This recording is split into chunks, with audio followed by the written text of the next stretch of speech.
Another day, another basketball stories na naman ang pagkukwentuhan natin.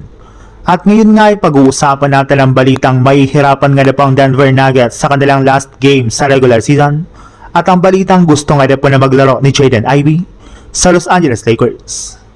Kung meron man nga pong isang team na napabilang sa mga pinakamainit ngayon sa NBA, ito nga po yung Denver Nuggets na meron ngayong kasalukuyang 7-game winning streak na siyang dahilan bakit meron pa silang malaking tsansa na maagaw ang ka-third seed sa standings ng West. 1 game lang naman nga po ang kalamangan sa kanila dito ng Lakers na nawala ng main superstar na si Luka Doncic. Kaya kailangan na lang naman nga po ng Nuggets na maipanalo ang kanilang mga natitirang laro para makuha ang ka-third seed sa West Playoffs. Pero hindi rin naman nga po magiging madali para sa Denver na may sakatuparan ang ganitong klaseng plano.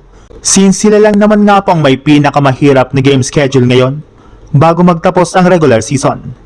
Meron na lang naman nga po silang 5 natitira at karamihan nga po sa makakalaban nila dito ay playoff contender kagaya ng San Antonio Spurs na 2 beses nga po nila ditong makakabangga, Portland Trail Blazers at maging ang ating defending champions na OKC Thunder. Medyo makakahinga-hinga lang naman nga po sila dito ng maluwag sa kanilang game laban sa Memphis Grizzlies. Sa ibang balita naman, kagaya nga po ng napag-usapan natin, dahil nga po hindi makakapaglaro si Luka Doncic sa mga natitirang game ng Lakers sa regular season, ay may ilang mga fans na nga po nagsabi na kailangan na nga pong kumuha ang Lakers ngayon ng panibagong scorer sa buyout market. Katulad na lang ni Jaden Ivey na sinangganap na unrestricted free agent matapos nga po siyang i-waive ng Chicago Bulls.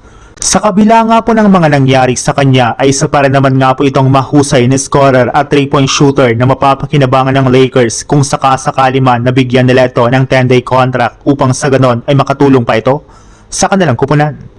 May lumabas na rin naman nga pong balita na bago pa man nga po pumasok si Jaden Ivey sa NBA ay inamin na nga po nito sa harap ng media na gusto nga po niyang maglaro sa Lakers kapag nabigyan nga po siya ng pagkakataon na sumali dito. Kaya hindi nga po talaga malabo na kunin siya ng Lakers either ngayong season o di kaya sa darating na off-season kapag pwede nang kumuha ulit ng bagong player, si Rob Pelinka.